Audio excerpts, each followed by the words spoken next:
The inevitable is going to happen. I can feel it. You can feel it. And we know with Ruben Amram's job, that's exactly what we're talking about. But more than that, Oliver Glasner would take Manchester United's job in a heartbeat.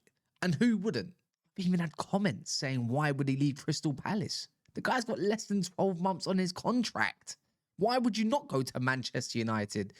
More money, a bigger job, and guess what? Your name will get renowned within football, even if you are to get sacked. Let's be real. Crystal Palace compared to the likes of Manchester United, come on, let's get real here. But look, there's been some stories breaking. You know, we've even got Fabrizio Romano saying now, all of a sudden, that Ruben Amram's job is not all that safe. There's a lot of reports saying that, you know, the United have now been shortlisting managers and will be looking for managers, and through the international break, whether it's this one or the next one, you know, it's going to happen. But smash the likes. You know how important likes are for any video. Bread and butter. There's a lot of you that are not subscribed. A good 60% of you are not subscribed. So anyone that wants to do so, go right ahead. I'm not here to be a toxic, negative person. I'm sorry if some of you do support Amram. I was until recently. I am just not that big of a believer. But we must talk about news and what it might bring to our club, and in hope that we can go and search for our true destinies, which is winning again. Big trophies. But yeah, look, we've had Jamie Carragher on Sky Sports giving his opinion. We've had Fabrizio Romano giving his opinion. And you know what? We've even had Ben Jacobs yesterday say Oliver Glasner would, well, let's just say all in all, not just taking a job in a heartbeat, but come on, it's a dream job for most managers. 95% of managers, you'd say it's a dream job. And how well will it be? Let me know in the comments. Do you reckon Oliver Glasner would be the correct fit for Man United? That's the bigger ask. Now, if you ask me who's my personal choice, Glasner isn't actually the personal choice. Mine would actually be to go for Iraola and then Glasner and then someone like Xavi. Even though all names have been spoken about, I wouldn't exactly say no to Glasner. And there's good reason for it. He's not just a back three manager. He tries all different systems. Bearing in mind, if you really want to go and get some video evidence, the 4-4-2 is his favorite system now, or formation. It just depends who he has at his disposal is where he changes stuff, and then therefore changes formations to suit that system, as what he's done at Palace, why he's playing three at the back, Frankfurt. But before that, when he was out, I believe it was Wolfsburg, it was a bit of a different story. Or was it Wolfsburg when he was there? I think he was there. That's how he made his name. But regardless, I'm not going to go back to that. I wasn't watching Bundesliga. But he's made his name. Look, he's a manager that wins. That's the most important thing of all. He's a manager that wins, commands good respect.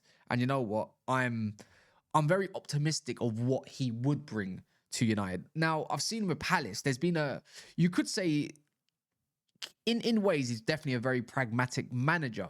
But when you're not beaten in the likes of 18 games, you don't really care, do you? Especially if you're getting wins under your belt. Now, Palace have built definitely a very strong 11, considering that the likes of Elise is gone, Eze is gone, two of their most important players. You have to rate a manager that can get Palace over the line. Because imagine if Roy Hodgson lost Eze and Elise or whatnot. He'd be screaming relegation, which he has at one point before he got sacked, before the new manager came in. So there's a lot of questions around Oliver Glasner being a bit of a tactical mastermind and has a successful system, right? So it is just Palace, but the way I'm kind of viewing it is managers that need to take the next step. What does Manchester United need? We talk about resets. We talk about all different things that need to happen before we can be successful, whether it's culture, players, I don't know, right people in the right positions.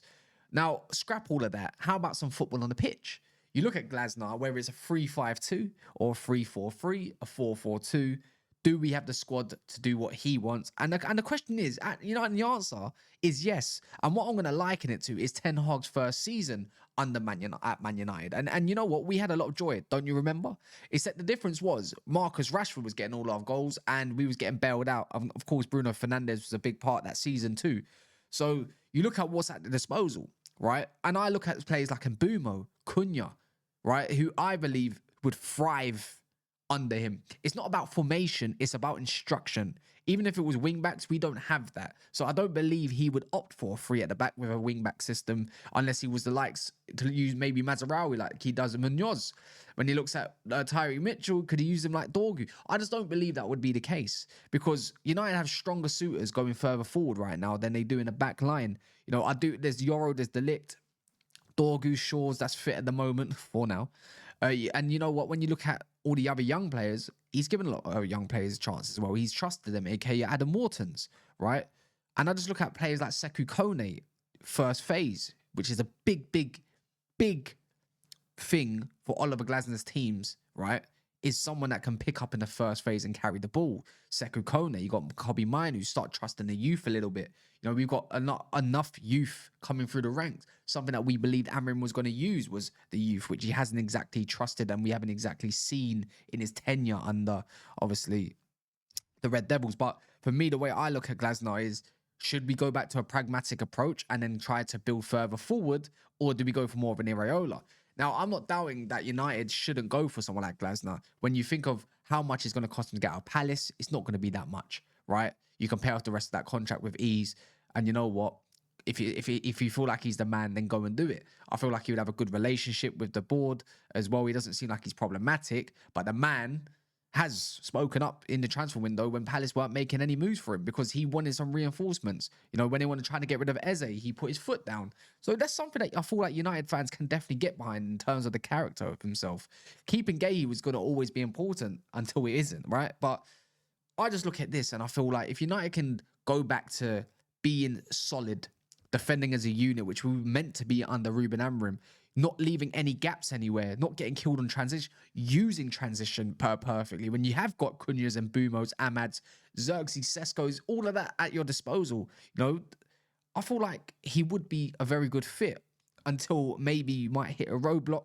Who knows? And we need to get back to doing what we do best, which is winning trophies. And if he's the man that can definitely get us over the line, I mean, he's got a decent CV for it at the very, very least. When a man is definitely eager to come to United, of course, he's trying to improve his CV and better his own career.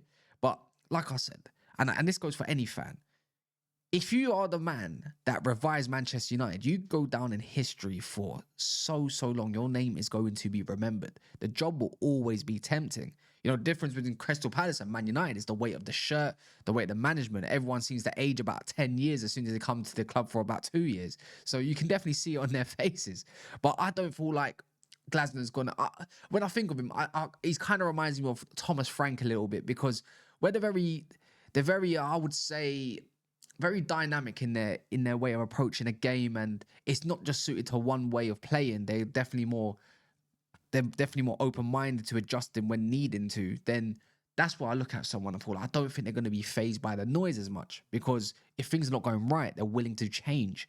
Even Mourinho has quotes about stuff like about not changing coaches that don't want to change their ways, stuff like that. And you know what? It ends up killing them. So, and that's what we've seen with Ruben Amram. He pretty much shot himself in the foot. I don't know how much is going to get him out of Palace. And even with Iraola, we know that's a 10 million release clause. And you know what kind of makes me think it's a little bit of a put off for the Iraola is the fact that we don't even want, apparently anyways, we don't even want to sack Ruben Amram because of the likes of it costing about 12 million in compensation. After November, it's a 4 million compensation. I mean, you're leaving him out to dry in the end because you've got Liverpool, Brighton, I think you've got Forest in that and Tottenham in all that equation before you can do all of that. By 2 games in, as soon as you come back from the international break, there's no point. What is the point of sacking him?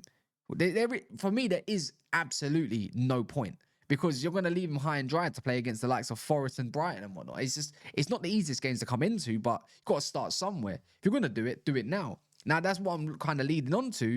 If you don't want to sack someone for 12 million, why are you going to hire someone for 10 million as well, just for that release clause? So that makes me think that Iraola might not be of choice, but there is a lot of good managers out there. Now, if we do go for Glasner, I'm not going to cry about it. And, you know, we're going to get all these tacticals coming out, including myself a little bit, of why we should have gone for a different one. But I'll be there for the full support. You know, at least we know we're getting a manager that knows what he's doing in the Premier League. At least he knows what to do to succeed and get over the line and not afraid to change his approach up. That is something, in terms of just basic fundamentals, I can definitely get behind that. All the other little bits and bobs, we'll see. But becoming solid at the back is definitely a must. You know, when you got Mazarawi's at your disposal as well. And I hate to say it, the Lowe's not a bad defender. He's just awful going forward. But Euros and Delicts and Maguire, you're going to go for the pragmatic approach. Then you've got definitely the players to go and do so. You know, closing the gaps might even help Kobbie Mainoo's development as well. He definitely needs some coach or a coach to say you're my man. And I feel like Kobbie Mainoo needs that. So that's where we're at. But if we do jump at that approach, we'll see after this Sunderland game, because it can get really bad. And I can't lie, if there's any more drop points, I just don't see how Ineos don't go very early and say, you know what, we've made a mistake.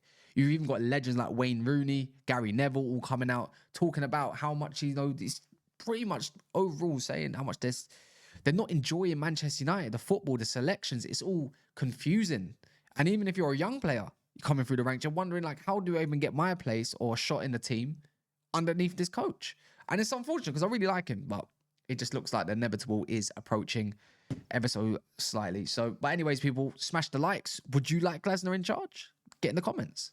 Definitely get in the comments. In a bit. Thank you very much.